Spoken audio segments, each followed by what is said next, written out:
हे विषय म्हणजे सर 1.5 महिन्याचा फक्त गॅप आहे. ह्याच्यात केळी होती सुरुवातीला. पहिली एक केळी होती. केळी मोडून 1.5 महिना फक्त रेस्ट दिलेला आहे. बरं. त्यानंतर लई केळी केलेली आहे. आणि वर बघितलं तर हाईट किती गॅप आहे आहे, हाईट आहे समजायचं. पण ह्या वेळेस मी रोप चेंज केले, मायक्रोसन लावले.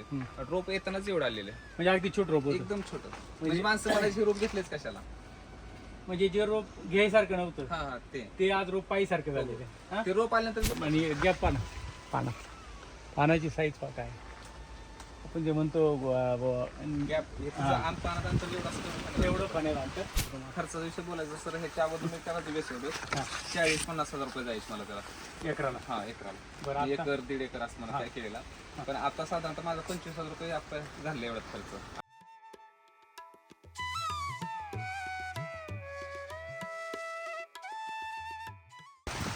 तुमचा परिचय द्या एकदा. मी सुनील भारत मोरे, राहणार देहुरे, तालुका माडा, जिल्हा सोलापूर. आज आपण ज्या केळीच्या प्लॉटमध्ये उभं बरोबर ना? हो. म्हणजे आज मे आहे बरोबर ना? सॉरी जून जून 25 बरोबर नाही? तर 6वा महिना चाललाय. याची लागण कशी आणि काय ट्रीटमेंट केलेली आहे? मी सुरुवातीला रोप आल्यानंतर रोप लावायच्या अगोदर ड्रिपिंग केलं. काय काय केलं ते? सोयाबीन मायक्रोरायझरचं. बरोबर. हां. आणि त्यानंतर 4-3 दिवशी रोप लावली. राहून इथून मग असं केलं तर नाही कधीच नाही. काय फरक वाटला? चांगलं आहे. आणि म्हणजे पूर्ण ट्रीटमेंट कशी झाली आणि काय काय तुम्हाला नवीन फरक वाटला? पर्यंत वॉटर स्लोवर वापरलं होतं. जुलतान सरांनी दिलं 19-19 तर 12 चालतं. आणि खत जे आपल्या SBT किती दिवसांचं? मी 40 दिवसाला रिंग डोस केला. ह्यांनी सांगितलं तसं पद्धतीनं. त्यांनी बेस्ट डोस काढून दिलता. हां. त्यांनी त्याच्या पद्धतीने केला. आता केळीचा अनुभव किती दिवस? केळीचा बरोबर बरेच दिवस तरी आमची वडील आहेत तेव्हापासून केळी आहे. म्हणजे एक पिढी गेली. हो, एक पिढी. दुसरी पिढी. हो. 2 पिढीतला फरक. आणि तुम्ही यावर्षी SBT टेक्नॉलॉजीवर ज्योतिराम सरांनी तुम्हाला मार्गदर्शन केले त्याच्यामध्ये काय फरक? हां.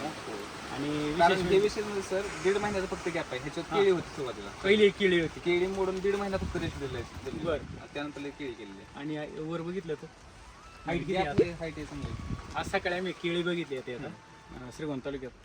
तर 3-3.5 महिन्याची केळी एवढीच आहे. त्याचे फोटो पण आहे आपल्याकडे. नाही सर लांब कशाला, आता माझ्या बांधा शेजारीच आहे. म्हणजे हादाड पीक असून पिकावरती पीक आहे आणि आज ही कंडिशन आहे. बरं पूर्ण बघा तुम्ही बागेमध्ये सर्व बाजून फिरावं. काय वाटतंय म्हणजे मी ह्याच्या अगोदर जेन लावायचो, पण ह्या वेळेस मी रोप चेंज केले, मायक्रोसन लावले. रोप येतानाच एवढं आलेले म्हणजे अगदी छोट रोप होतं. एकदम छोटं. म्हणजे माणसं म्हणायचे रोप घेतलेच कशाला.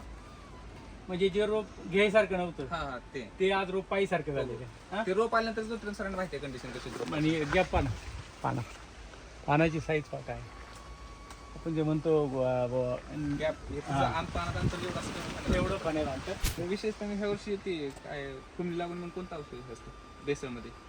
निंबोळी. निंबोळी वापरलं नाही, काय वापरलं नाही, काहीच एक्स्ट्रा टाकलेलं नाही मी. काहीच नाही. मी यांना सर काय झालं, ह्यांचं पहिली स्टेटमेंट केमिकल होती. बरोबर. ही मायक्रोन्यूटन वेगवेगळे प्रकार. फेर सगळं मी फक्त त्यांना काय सांगितलं, आपले कृषीधन, ग्रीन भूमी आणि एनबुस्टर आणि मायक्रोरायझा सॉइल आणि आपलं बायो एनपीके हे ग्रेड एवढं जर वापरलं गरज नाही. एवढंच म्हणजे आता किती बेसोल्ट डोस गेले याला आपले? आतापर्यंत 2 गेले.